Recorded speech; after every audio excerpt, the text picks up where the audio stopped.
Bonjour YouTube, je suis Sébastien et malgré tout l'acier que vous m'avez vu souder et travailler sur cette chaîne, j'ai toujours voulu travailler le bois et pour ça, j'ai fait un saut chez Lidl. Voici une défonceuse, donc Lidl Parkside. C'est un outil dont j'ai toujours eu envie, pas la marque, l'outil en tant que tel. Jamais eu de bonne raison de l'acheter, jamais pu le justifier parce que je savais pas quoi faire avec, c'était pas les projets que j'avais à faire. Mais j'ai décidé que, comme à chaque fois que j'achète un outil, bah, il finirait par me servir. Résultat, c'était le cas depuis que je l'ai acheté, je m'en suis servi plusieurs fois. Donc on commence par le déballage. Dedans, on a un guide en plastique qui permet de longer un bord de bois pour faire une rainure droite. On a une défonceuse, on a aussi quelques outils pour pouvoir, quelques collets pour pouvoir changer la fraise qu'on utilise. On a une notice et on a un embout pour fixer l'aspirateur dessus. Ça, je ne l'ai pas essayé encore, je préfère mettre le bordel, c'est plus simple. Surtout quand on fait de la vidéo. Donc ça, ce bout de plastique avec ces deux tiges, c'est le guide pour longer un bord, tout simplement. Ça s'emmanche dans la défonceuse, vous me verrez l'essayer plus tard. Et ça permet de faire une rainure droite. Rien de très folichon, mais c'est pratique.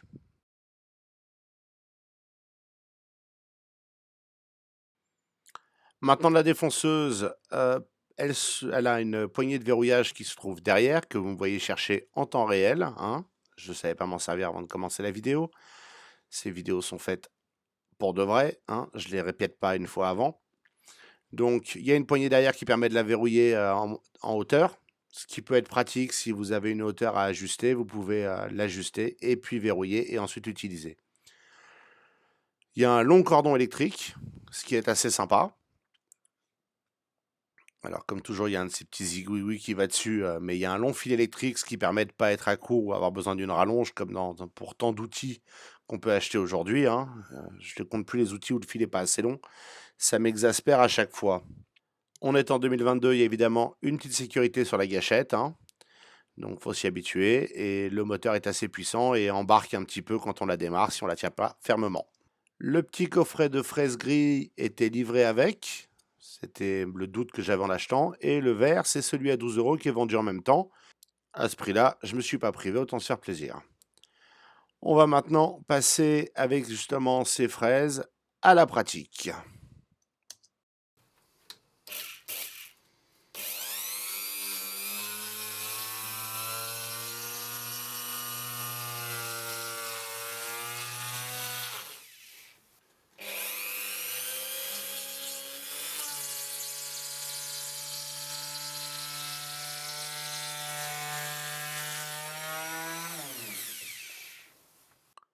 Pour changer la fraise, c'est facile. On verrouille avec le bouton rouge au-dessus. On défait avec la clé le collet. Et on met la nouvelle. Et puis on la serre en évitant de faire tomber la clé.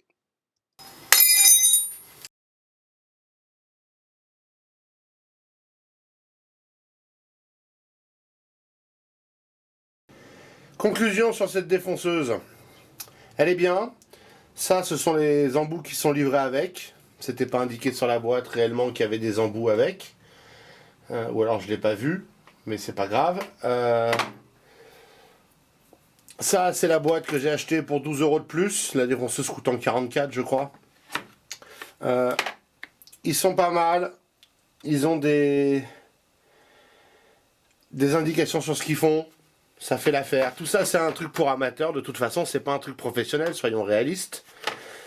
Et objectivement, si vous étiez professionnel, vous n'auriez pas une défonceuse à 40 €, mais une à 250 ou 300 €. Ça gagnerait à être un peu plus progressif en termes de glissement des barres et des ressorts. Un jour, je la démonterai peut-être pour voir, mais je vais attendre un peu d'usure pour voir si ça s'adoucit. Parce que là, c'est un peu dur à descendre, ce qui est dommage. Et ça remonte de façon un peu brutale. Cet ajustement est pas mal du tout, puisqu'on a un ajustement fin avec la vis et un ajustement grossier en tournant cette espèce de roue à étage. Ça fait 0, 5, 10, 15, 20, 25 mm. Et après, vous avez l'ajustement précis avec la vis dessus. Ça, c'est assez top. Ça permet de faire des angles arrondis, ce qui est vachement sympa, parce que ça finit beaucoup mieux les projets. Ça permet de faire des formes plus compliquées, ça permet de faire des tranchées. Si je voulais vraiment faire la tranchée que j'ai faite ici, ou celle en V ici pour pouvoir glisser quelque chose dedans, j'aurais fait ça en mettant des guides de part et d'autre, en bois, des simples bouts de bois, pour que la défonceuse ne puisse pas embarquer d'un côté ou de l'autre. Là, je les ai faites à la main pour vous montrer l'intérêt de cette machine. Il y a une sécurité donc pour la gâchette. Ceci qui a pour but de verrouiller la hauteur, ce qui est pas mal, parce que ça en fait une défonceuse, enfin ça en fait un routeur quasiment. A le défaut qu'on peut pas le reculer assez, enfin le déverrouiller complètement. Donc je pense que ça n'aide pas à la souplesse des barres. Mais il suffirait de le dévisser et de le tourner un petit peu, puisque quand il est verrouillé, il est là, il pourrait être plus bas. D'ailleurs, on va s'amuser tout de suite.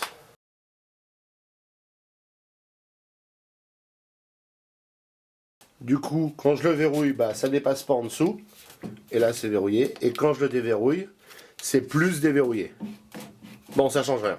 Mais au moins, il y a plus de souplesse dans le geste pour le faire. Le fil électrique est long.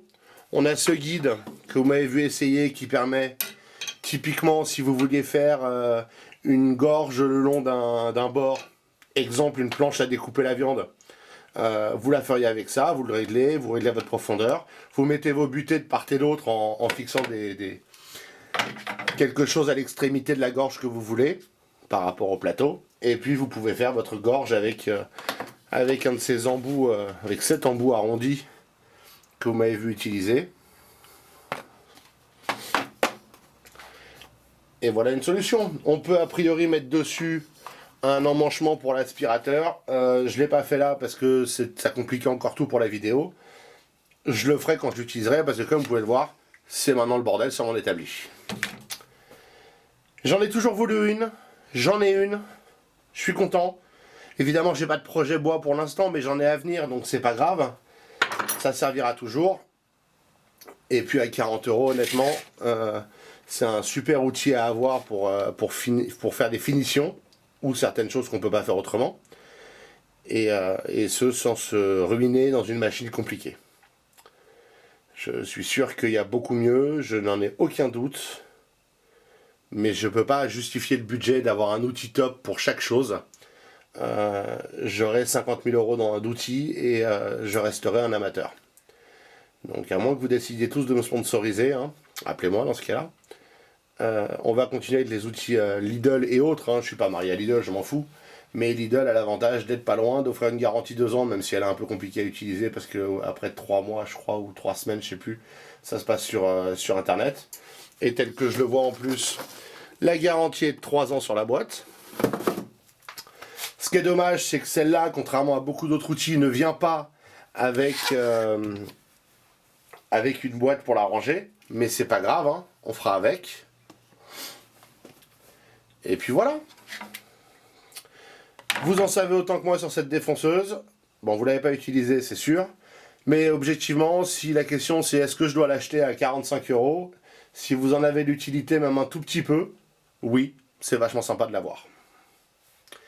Je vous remercie d'avoir suivi cette vidéo, j'espère qu'elle vous aura intéressé et vous aura été utile. Si c'est le cas, pensez à vous abonner et à la liker.